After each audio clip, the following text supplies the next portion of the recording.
The text came at 3:47 p.m. on Thursday, 2 days before Easter weekend. I was in my downtown office reviewing acquisition reports for Phoenix Real Estate Holdings, when my phone buzzed with a message from Mom. "Michael, don't come home for Easter. After what you've done to this family, you're not welcome here anymore. You're not family anymore after what you've done to your sister." I stared at the message for a long moment. What I'd done to my sister Sarah was refuse to give her husband $50,000 to cover his gambling debts. What I'd done to the family was suggest that maybe enabling his addiction wasn't helping anyone. I opened my photo gallery and scrolled to a document I'd photographed 3 months ago. A property deed with very specific details. I attached it to a reply message with no text and hit send. Then I sat back and waited. The photo showed the deed to 847 Maple Street, Riverside Heights, my childhood home where my parents had lived for 35 years. The deed clearly showed the current owner, Phoenix Real Estate Holdings LLC. What it didn't show, what my family had never bothered to learn, was that I was Phoenix Real Estate Holdings. My phone rang exactly 31 minutes later. "Michael." Dad's voice was shaky, confused. "We need to talk." "Do we?" "Because your last message said I wasn't family anymore." "Son, I'm looking at this deed you sent. There must be some mistake. It says Phoenix Real Estate owns our house, but we've owned this home for 35 years. You owned it. Past tense." "What do you mean past tense?" "Dad, remember 3 months ago when you called me crying about the reverse mortgage you'd taken out? When you said the bank was going to foreclose because Sarah's husband had stolen money from your account to pay off his bookie?" Silence on the other end. "Remember how I said I'd look into it? How I said I might know someone who could help?" "Michael, what did you do?" "I bought your house. I paid off the reverse mortgage, cleared all your debts and transferred the property to my company.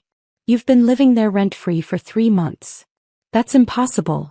You're a security guard at some tech company. You don't have that kind of money." I almost laughed. After 10 years he still thought I was a security guard. "Dad, I haven't been a security guard in 8 years. What are you talking about? You work security at that computer place downtown." "I own the computer place downtown. I own the building it's in. I own most of the buildings in downtown." The line went quiet for so long I thought he'd hung up. "Dad."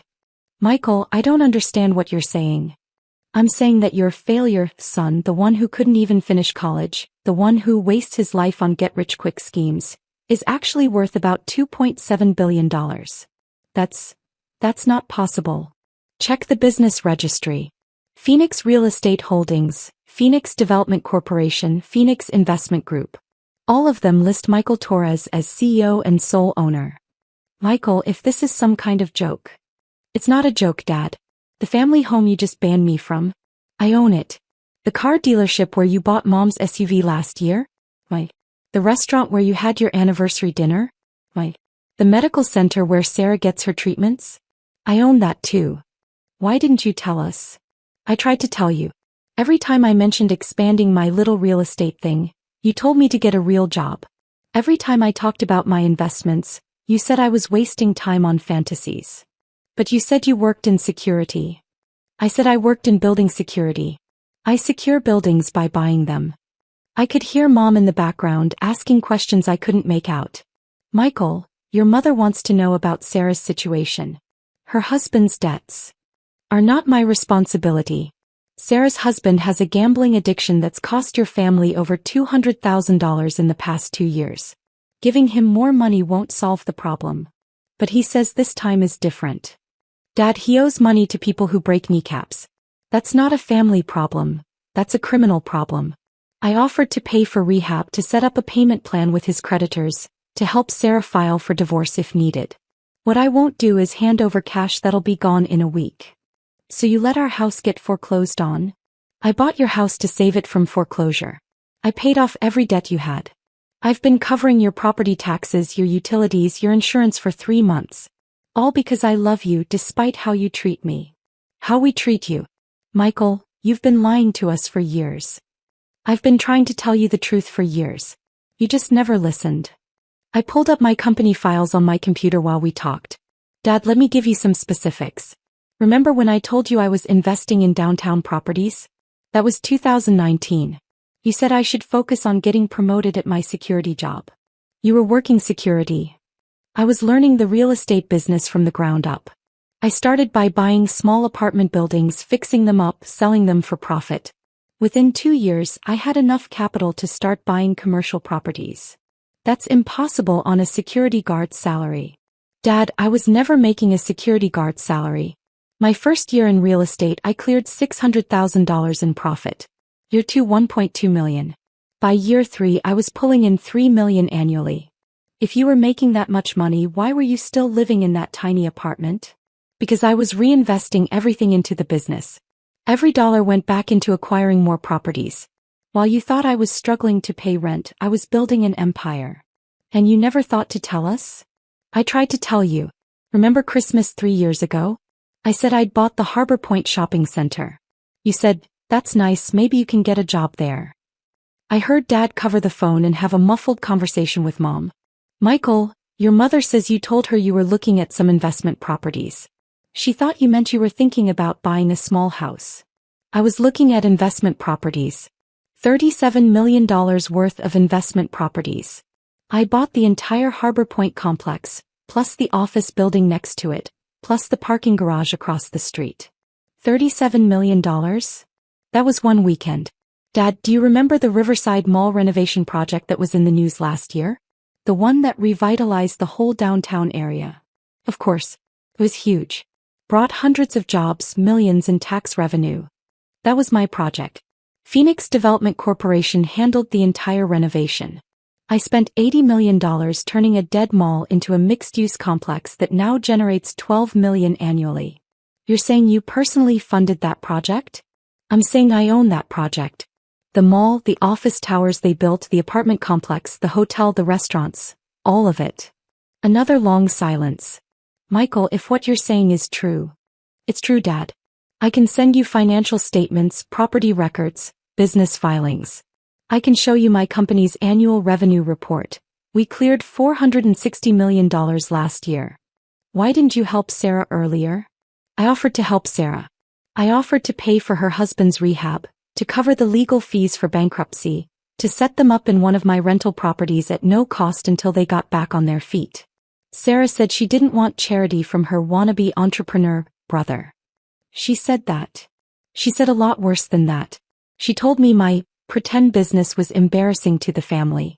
She said I should stop playing real estate mogul and get a normal job like normal people. Michael, we had no idea. You had no idea because you didn't want to know. It was easier to see me as the college dropout who couldn't get his act together. I could hear Mom crying in the background now. Son, what do we do now? That's up to you, Dad. The house is yours to live in for as long as you want. I'm not kicking you out. But I'm also not pretending anymore that this family respects me or values what I've accomplished. Of course we respect you. Dad, you just told me I'm not family anymore because I won't enable Sarah's husband's gambling addiction. Does that sound like respect? We were angry. We thought you were being selfish. Selfish? I've been anonymously paying for Sarah's medical treatments for 2 years. Her insurance doesn't cover the specialist she sees. I cover the difference. The experimental therapy she tried last year? I paid for that. The reason she can afford her medication? I set up a medical trust that covers all her healthcare costs. You've been paying for Sarah's treatments? Everything. Every doctor visit, every prescription, every treatment. Sarah thinks her insurance covers everything because that's what the billing department tells her. What actually happens is that Phoenix Medical Holdings covers any costs her insurance doesn't. Phoenix Medical Holdings? I own 17 medical facilities across the state, including the cancer center where Sarah gets treated. I could hear Dad putting pieces together. The Torres Medical Center that opened downtown last year. Named after Grandpa. I wanted to honor his memory. He was the only one in the family who believed I could build something meaningful. Michael, we owe you an apology. You owe me more than an apology, Dad. You owe me the respect of actually listening when I tried to tell you about my life. But you said you worked in security. For the first 6 months after I dropped out of college, I did work security. Night shifts at office buildings, which is where I learned about commercial real estate. I met building owners, learned about property management, figured out how the business worked. And then, Then I saved every penny I made, took out a small business loan, and bought my first property. A 4-unit apartment building that was about to be foreclosed on. I fixed it up, raised the rents, and sold it 8 months later for twice what I paid. That was 10 years ago? 9 years, 7 months. I've been in real estate full-time since then. I left security work after my first profitable sale. So when we've been asking about your job, I've been telling you about my job. I just haven't been explaining it in terms you wanted to hear. My assistant knocked on my office door. I motioned her in. Mr. Torres, your 4:30 appointment is here. The mayor wants to discuss the waterfront development project. I covered the phone. Tell him 5 more minutes. That I have to go. I have a meeting with the mayor about a $400 million development project. The waterfront project? The one that's been in the news. That's mine too. Phoenix Development is the lead contractor. Michael, wait. About Easter. What about it? We want you to come home. Please.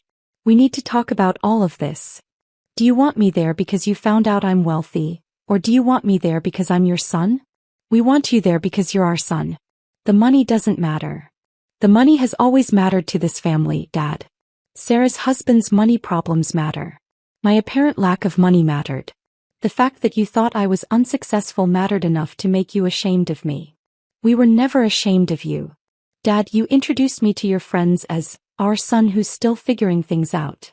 At family gatherings, you changed the subject whenever anyone asked about my work. You were absolutely ashamed of me. You're right. We were. And we were wrong. Yes, you were. Michael, what can we do to fix this? I looked out my office window at the city skyline. Half of what I could see belonged to me in some way. Buildings I owned, projects I'd developed, businesses I'd invested in. My family had spent nearly a decade seeing me as a failure while I quietly built one of the largest private real estate empires in the region. Dad, here's what's going to happen. I'm going to come to Easter dinner. But we're going to have some new ground rules. Okay. First, Sarah's husband is not welcome in my presence until he's completed a rehabilitation program. I'll pay for the program, but he has to complete it. Understood. Second, no more dismissing my business as playing entrepreneur or suggesting I need to get a real job. I employ over 3,000 people across my companies. This is about as real as jobs get. Of course. Third, I want the family to understand something. I've been taking care of all of you for years, even while you treated me like a disappointment. I did it because I love you, not because you deserved it. Michael, we're grateful. I'm not finished. Fourth, from now on, when I tell you about my work, my investments, or my plans, I want you to actually listen. Ask questions. Show interest. Treat me like an adult who knows what he's doing. We will. And finally, I want a formal apology from the entire family. Not just for today's text message, but for a decade of treating me like I was wasting my life. You'll have it. Good. I'll see you Sunday at 2 p.m. Michael. Yeah. I'm proud of you, son. I should have said that years ago. You should have. But you're saying it now, and that's a start. After I hung up, I sat back in my chair and considered the conversation. 10 years of building an empire while my family saw only failure. 10 years of trying to share my success while they heard only pipe dreams. 10 years of proving myself while they waited for me to grow up. My assistant knocked again. Mr. Torres? The mayor is getting impatient. Send him in. Mayor Rodriguez entered with his usual confident stride, but I noticed him looking around my office with obvious appreciation. The custom furniture, the original artwork, the view that commanded half the city. Michael, good to see you. I wanted to discuss the timeline for the waterfront project. Of course. Have a seat. I also wanted to mention that the City Council is considering you for the Economic Development Award this year. Your investments have created over 15,000 jobs in the past 5 years. That's very kind.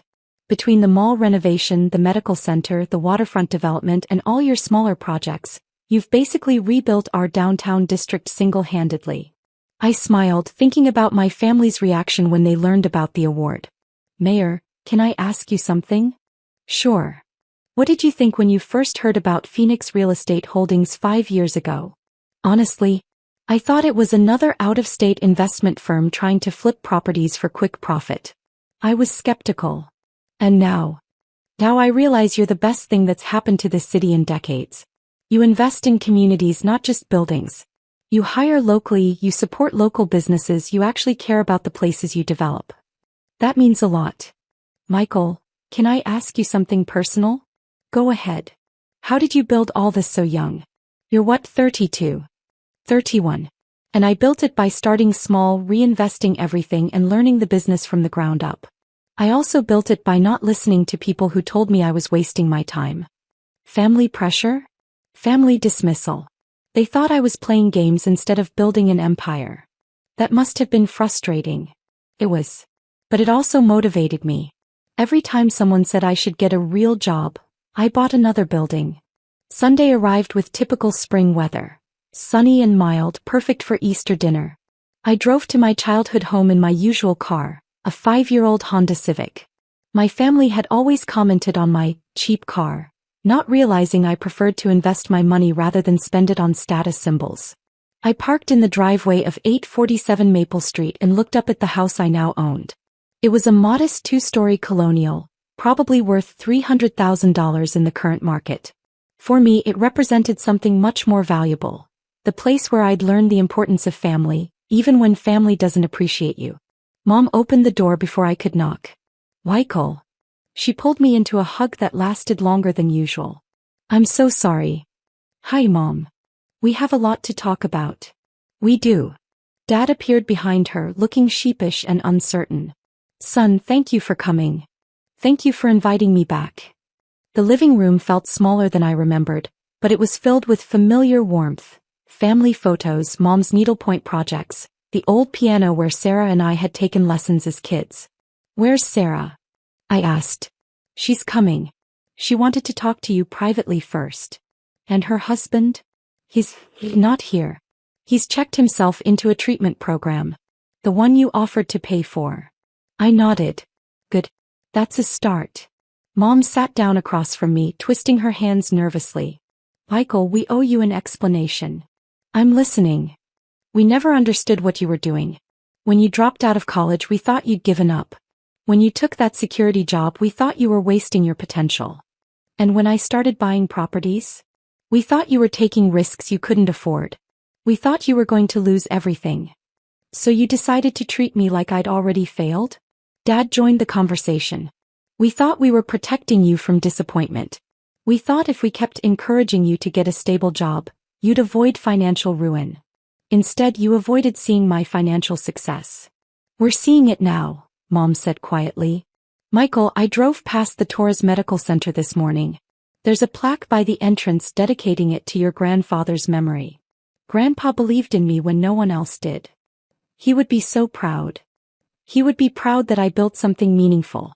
But he'd also be proud that I never gave up on family, even when family gave up on me. Sarah's car pulled into the driveway. Through the window, I watched my sister sit in her car for several minutes before getting out. She looked tired, older than her 29 years, worn down by stress and worry. She knocked before entering, unusual for someone visiting her childhood home. Hi, Michael. Sarah. I need to apologize to you. Publicly in front of Mom and Dad. She sat down heavily, the weight of recent events visible in her posture. Michael, I said terrible things about you and your business. I called you a dreamer, a wannabe entrepreneur, an embarrassment to the family. You did. I said those things because I was jealous. You dropped out of college and still managed to build something successful. I finished college, did everything right, and my life fell apart because I married the wrong person. Success isn't about following a prescribed path, Sarah. I know that now. Michael, Mom told me about the medical treatments. About how you've been paying for everything. You needed help. I could provide it. But you never told me. You let me think my insurance was covering everything. Would you have accepted help from your wannabe entrepreneur brother? Sarah started crying. No. I wouldn't have. I was too proud and too stupid. You weren't stupid, Sarah. You were scared and dealing with impossible stress. Michael, how much money have you spent taking care of this family? I calculated quickly. Medical expenses, mortgage payments, property taxes, debt relief, various other costs. Probably close to $800,000 over the past 3 years. The room went silent. $800,000, Dad repeated. It's not about the money. Michael, it is about the money, Mom interrupted. Not because money matters more than family, but because it shows how much you were willing to sacrifice for people who didn't appreciate you. You're my family. That's what family does. No, Sarah said firmly. That's what you do. That's who you are. The rest of us were too self-absorbed to notice. I looked around the room at 3 people who had spent years seeing me as their biggest disappointment, now realizing I'd been their biggest supporter. So what happens now? I asked. How we start over, Dad said. We start treating you with the respect you've earned and the love you've always deserved. And we start acting like real family, Sarah added. The kind of family that supports each other instead of judging each other. Michael, Mom said, we want to know about your business. Really know about it. We want to understand what you've built. It's a long story. We have time. So I told them. I told them about the first apartment building, about learning property management, about reinvesting every profit. I told them about the expansion into commercial real estate, about the development projects, about building a company that employed thousands of people and transformed communities. I told them about the sleepless nights, the financial risks, the moments when I doubted everything. I told them about the satisfaction of seeing empty buildings become thriving businesses, about creating jobs and opportunities for other people. The best part, I concluded, isn't the money or the recognition. It's knowing that I built something that makes communities better. And you did it all while we thought you were failing, Dad said sadly. I did it because Grandpa taught me that success means helping other people succeed. Even when those people don't believe in you yet. As we sat down for Easter dinner, I looked around the table at my family. Flawed, stubborn, sometimes cruel people who were also capable of growth and love. The turkey was perfect, the conversation was genuine, and for the first time in years I felt like I was actually home. Michael, Sarah said as we finished dessert, I have a question. Shoot. The house we're sitting in, you really own it now? I do. Are you going to charge us rent? I smiled. Sarah, I bought this house to save it from foreclosure. I bought it to preserve the place where we grew up, where Mom and Dad built their life together. Why would I charge you rent to live in your own home? Because you're a businessman? I'm a businessman who's also a son and a brother. This house doesn't need to generate profit. It needs to generate family memories. Mom reached across the table and squeezed my hand. We love you, Michael. All of us. I love you too. All of you. Even when you're wrong about me. Especially when we're wrong about you, Dad added. That's when you need family love the most. Later that evening, as I prepared to leave, Dad walked me to my car. Michael, that award the mayor mentioned, the Economic Development Award? What about it? Your mother and I would like to be there when you receive it. You want to come to a business awards ceremony? We want to come watch our son get recognized for changing an entire city. It's just a plaque and a dinner, Dad. No, son. It's a chance for your family to finally see you the way the rest of the world sees you. I thought about that as I drove home to my downtown penthouse. Another property my family had never seen, another part of my life they'd never bothered to explore. But that was changing now. They were finally ready to see me clearly, to understand what I'd built and why it mattered. It had taken a decade and a property deed, but we were finally becoming the family we should have been all along. My phone buzzed with a text from Sarah. Thank you for never giving up on us, even when we gave up on you. I replied, that's what family does. Because in the end, that's what it had always been about. Not proving them wrong, but loving them enough to wait until they were ready to be right.